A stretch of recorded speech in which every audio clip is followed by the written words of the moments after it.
आजकल personal finance की दुनिया में इतना ज्यादा शोर हो गया है ना।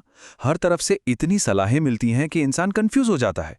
तो आज की इस चर्चा में हम इसी शोर को थोड़ा कम करेंगे और वेल्थ बनाने का एक बिल्कुल सीधा सिंपल सा रास्ता समझने की कोशिश करेंगे।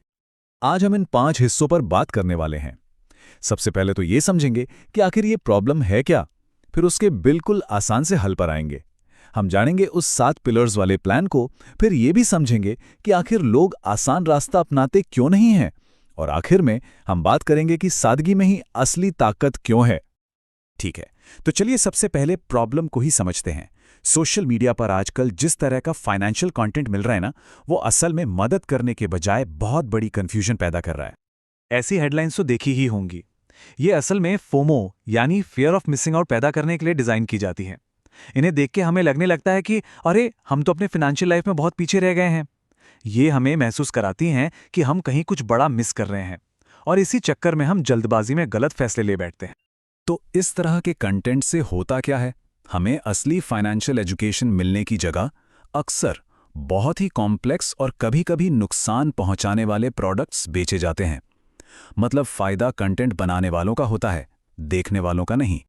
तो चलिए अब इस पूरे शोर शराबे से थोड़ा दूर हटते हैं और फाइनेंशियल सक्सेस के पीछे की उस हैरान कर देने वाली सिंपल सी सच्चाई को देखते हैं। ये जानना बहुत जरूरी है कि पर्सनल फाइनेंस में लगभग 95% सफलता बहुत ही सिंपल, यहां तक कि बोरिंग लगने वाले कदमों से मिलती है। जी हां, कोई रॉकेट साइंस नहीं है। सफलता रातों रात नहीं, बल्कि छोटे छोटे लगातार उठाए गए कदमों से ही बनती है। जरा इन दो रास्तों को देखिए। एक तरफ है कॉम्प्लेक्स हैक्स, ट्रेडिंग, एफएनओ और बहुत सारा स्ट्रेस, और दूसरी तरफ बिल्कुल सिंपल कदम, लगातार इन्वेस्टमेंट, बेसिक प्लानिंग और मन की शांति। अब फैसला आसान है ना? ज्यादातर लोगों के लिए सिंपल रास्ता ही सबसे अच्छा है। तो सवाल यह है कि आखिर ये सिंपल स्टेप्स हैं क्या?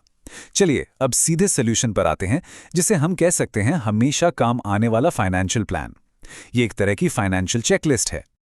तो ये हैं वो 7 पिलर्स। ध्यान से सुनिएगा। पहला है टर्म लाइफ इंश्योरेंस और दूसरा है हेल्थ इंश्योरेंस। ये दोनों मिलकर एक सुरक्षा कवच बनाते हैं। तीसरा है रिटायरमेंट के लिए एनपीएस और चौथा बच्चों के भविष्य के लिए एसएसवाई या पीपीएफ। पांचवा है किसी भी इमरजेंसी के लिए एक इमरजेंसी फंड। छठा वेल्थ बनाने के लिए म्यूचुअल फंड और सातवां अपने इन्वेस्टमेंट को बचाने के लिए गोल्ड ईटीएफ। और हाँ, इन्हें इसी क्रम में पूरा करना बहुत जरूरी है।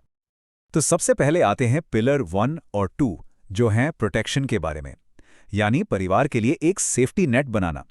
एक अच्छा टर्म प्लान जो परिवार को फाइनेंशियली सिक्योर रखे, और एक हेल्थ इंश्योरेंस जिसमें बहुत ज्यादा शर्तें या लिमिटेशंस ना हो। ये दोनों सबसे पहले होने चाहिए। अब जब प्रोटेक्शन सेट हो गया तो आते हैं फ्यूचर गोल्स पर। रिटायरमेंट के लिए नेशनल पेंशन स्कीम यानी एनपीएस एक बहुत अच्छा सरकारी ऑप्शन है, और बच्चों के भविष्य के लिए अगर बेटी है तो सुकन्या समृद्धि योजना, या बेटा है तो पब्लिक प्रोविडेंट फंड यानी पीपीएफ। ये दोनों ही सरकारी स्कीम्स बहुत काम की हैं। पांचवा पिलर, और ये बहुत ही जरूरी है, इमरजेंसी फंड। घर के कम से कम 6 महीने के खर्चों के बराबर पैसा एक ऐसे अकाउंट में होना चाहिए जहां से उसे तुरंत निकाला जा सके, जैसे कि कोई सेविंग्स अकाउंट या लिक्विड फंड। ये किसी भी मुश्किल वक्त में आपका सबसे बड़ा सहारा है। छठा पिलर है लॉन्ग टर्म गोल्स के लिए, मतलब ऐसे लक्ष्य जो 10 साल या उससे ज्यादा दूर हैं। इसके लिए वेल्थ बनाने का सबसे अच्छा तरीका है म्यूचुअल फंड। अगर सेफ चलना है तो इंडेक्स फंड्स बढ़िया हैं, और अगर थोड़ा ज्यादा रिस्क ले सकते हैं तो फ्लेक्सी या मल्टी कैप फंड बेहतर रिटर्न दे सकते हैं। और अब आता है 7वां पिलर, जो कि है हेजिंग यानी रिस्क कम करना। यहां गोल्ड की बात करते हैं। पता है, गोल्ड ईटीएफ में इन्वेस्ट करके आप सीधे सीधे 10% तक बचा सकते हैं फिजिकल गोल्ड के मुकाबले। वो इसलिए क्योंकि इस पर कोई जीएसटी या मेकिंग चार्जेस नहीं लगते।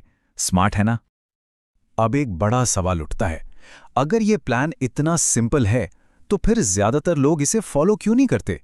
चलिए इसके पीछे की साइकोलॉजी को समझते हैं। यही तो असली सवाल है। आखिर क्यों लोग एक आसान और असरदार रास्ता छोड़कर अक्सर मुश्किल और कॉम्प्लेक्स चीजों के पीछे भागते हैं? और ये चार्ट ये हीरो बनने के जाल को बिल्कुल साफ दिखाता है।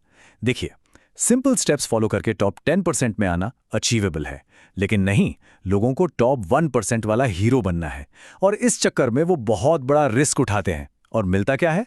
बस थोड़ा सा एक्स्ट्रा गेन। सोचने वाली बात है, क्या ये रिस्क लेना सच में वर्थवाइल है?